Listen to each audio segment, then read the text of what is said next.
Assalamualaikum warahmatullahi wabarakatuh.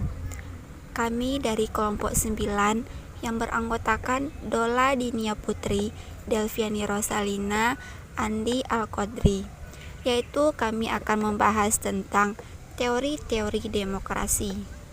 Apa itu demokrasi? Secara etimologis atau secara umum, demos yang berarti rakyat, kretain atau kratos yang berarti kekuasaan atau kedaulatan, suatu sistem pemerintahan dari, oleh, dan untuk rakyat. Secara terminologi terbagi menjadi 6 menurut para ahli. 1. Joseph A. Schumpeter, yaitu suatu perencanaan institusional untuk mencapai keputusan politik di mana individu-individu memperoleh kekuasaan untuk memutuskan cara perjuangan kompetitif atas suara rakyat. Sidney Hawk, yaitu bentuk pemerintahan di mana keputusan-keputusan pemerintahan yang penting secara bebas dari rakyat biasa. Cliffy C. Schumpeter, yaitu pemerintah dimintai tanggung jawab atas tindakan-tindakan mereka di wilayah publik atau warga negara yang bertindak secara tidak langsung melalui kompetisi dan kerjasama dengan para wakil mereka yang telah dipilih. Henry B. Mayo, yaitu suatu sistem yang menunjukkan bahwa kebijakan umum ditentukan atas dasar mayoritas wakil-wakil yang diawasi secara efektif oleh rakyat dalam pemilihan-pemilihan berkala. Harry Sos, yaitu bentuk pemerintahan rakyat. Karena itu kekuasaan pemerintahan itu melekat pada diri rakyat, diri orang banyak, dan merupakan hak bagi orang atau orang banyak untuk mengatur, mempertahankan, dan melindungi dirinya. C.F. Strong, yaitu sistem pemerintahan yang mana mayoritas anggota dewasa dari masyarakat politik ikut serta dalam atas dasar sistem perwakilan yang menjamin bahwa pemerintahan akhirnya mempertanggungjawabkan.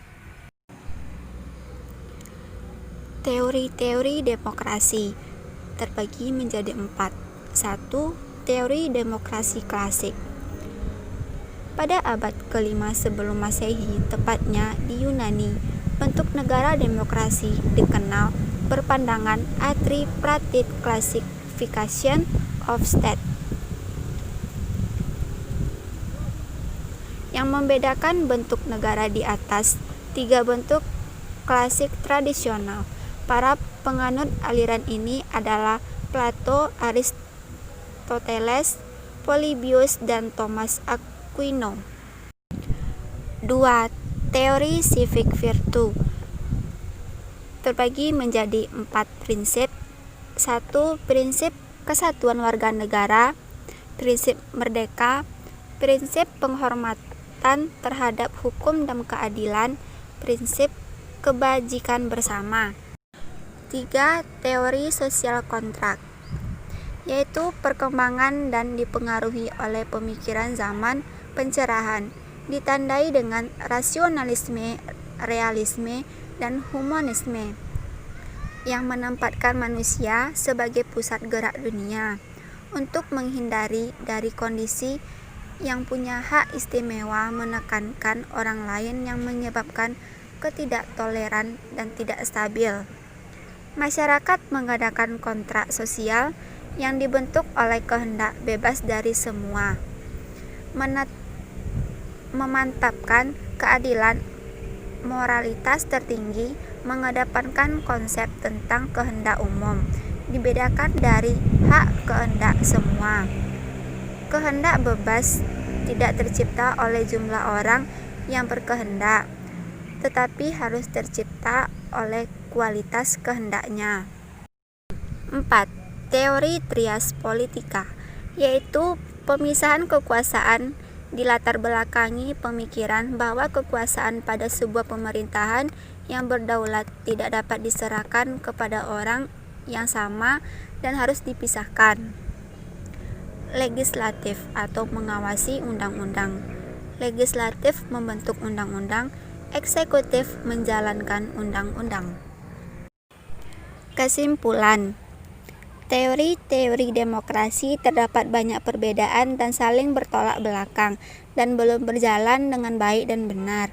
Selain itu, dalam teorinya saja masih terdapat kekurangan jika ingin menggunakan demokrasi yang menurutnya baik dalam praktiknya. Karena adapun teori, jika tak dipraktikkan sama saja dengan tidak teori pasti ada praktik. Sekarang tergantung negara saja. Sekian dari kelompok kami. Assalamualaikum warahmatullahi wabarakatuh.